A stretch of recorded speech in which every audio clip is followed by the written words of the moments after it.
Railway के कर्मचारी हैं जो पुरानी पेंशन को बहाल करने की मांग कर रहे हैं और कुछ यूनिफाइड पेंशन स्कीम यूपीएस मुर्दाबाद के नारे भी लगा रहे हैं। हम लोग पूरा जानेंगे इनसे कि ये किस तरह का प्रदर्शन है।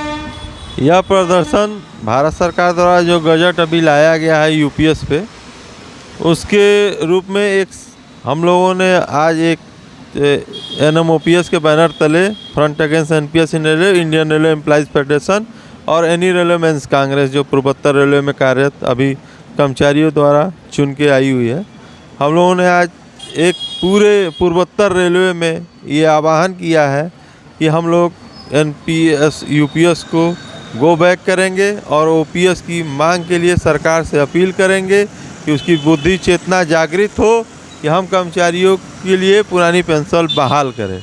अखिलेश जी ने कहा था, अखिलेश यादव जी जो समाजवादी पार्टी के नेता है, उन्होंने भी ये कहा था कि अगर हमारी सरकार बनती है तो हम पुरानी पेंशन योजना को लाएंगे। तो इस सरकार में ऐसी क्या समस्या है इसमें इसको लाने में, बहाल करने में क्या समस्या आ रही है? बहाल करने में समस्या, इन्होंने पहले एनपीएस किया, उसके बाद इन्होंने यूपीएस के लिए वो कर्मचारी पे दबाव डाल रहे हैं। लेकिन हम हरगिज़ नहीं दबाव में आने वाले हैं, हम ओपीएस लेके ही रहेंगे।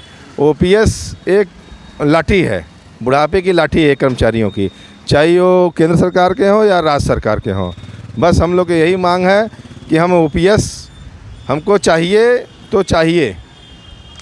सरकार के पास पैसा कम पड़ गया क्या कि पुराना पेंशन स्कीम बहाल नहीं कर रही है? नहीं, बिल्कुल पैसा कम नहीं पड़ा हुआ है। अपितु जो पैसा अभी कटौती हो रही है सरकार की, सरकार का अंशदान, कर्मचारियों का अंशदान अगर मिला के देखा जाए समग्र रूप से, तो वो कहीं ज़्यादा कॉरपोरेट को पैसा जा रहा है बनस्पत उसके आधे पैसों में ही पुरानी पेंशन योजना को क्रियान्वित किया जा सकता है।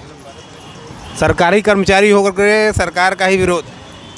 सरकारी कर्मचारी दरअसल मुद्दे की बात है। सरकारी कर्मचारी की प्रमुख मांग है पुरानी पेंशन और उनके बुढ़ापे की जो लाठी है, जो कर्मचारी 60 साल रेल में सेवा देता है या किसी भारतीय सेवा में सेवा देता है, तो उसके बाद जब रिटायर होता है तो उनके पास वही पेंशन ही जीने का सहारा होता है।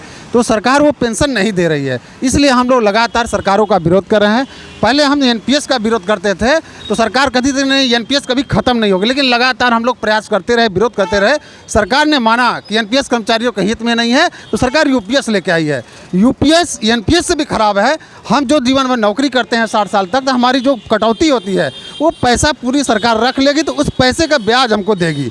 तो ये हमारे लिए एकदम बहुत बड़ा छलवा है। हम लोग जिस तरह से एनपीएस का विरोध कर रहे थे उसी तरह यूपीएस का विरोध करेंगे, तब तक विरोध करेंगे जब तक हमारी पुरानी पेंशन बहाल नहीं। विरोध सिर्फ वाराणसी में ही हो रहा है या पूरे जगह हो रहा है? पूरे भारत में प्रत्येक कर्मचारी हुआ, चाहे वो रेलवे के हो या स्टेट के हो या कोई भी हो कर्मचारी, पुरानी पेंशन मिलने तक ये जो है विरोध हर छोटी बड़े जगहों पर होते रहेगा। और एक आपने क्वेश्चन पूछा कि ये क्या भारत सरकार पर बोझ बन गया है? बिल्कुल नहीं। ओपीएस पुरानी पेंशन व्यवस्था जो है वो भारत की समृद्धि बनाने के लिए एक बहुत ही बढ़िया व्यवस्था किया गया था। जब हम गरीब थे, जब हमारी अर्थव्यवस्था बहुत ही गरीब था, तब हम अपने लोगों को, अपने बुजुर्गों को पेंशन दे रहे थे। ये अंग्रेज़ों के समय से चला आ रहा है पेंशन। आज ऐसा हम जब $3 ट्रिलियन के जब इकोनॉमिक आ गए हैं, तो ऐसा क्या हो गया कि हम सिर्फ एमपी, एमएलए और विधायक, मंत्री। यहाँ पे नो यूपीएस को जलाया भी जा रहा है। आप ये दिखाइए, यहाँ पे लोग जला भी रहे हैं और इसका विरोध प्रदर्शन भी कर रहे हैं और यहाँ पे काफ़ी आक्रोश नज़र आ रहा है लोगों में, काफ़ी आक्रोशित हैं क्योंकि भाई पेंशन बुढ़ापे की लाठी होती है। इनका मानना है कि पेंशन जो है बुढ़ापे की लाठी है और बुढ़ापे की लाठी को न छीना जाए। कम से कम सरकार को इसका ध्यान देना चाहिए। रिपब्लिक हिंदुस्तान के लिए जितेंद्र यादव, धन्यवाद।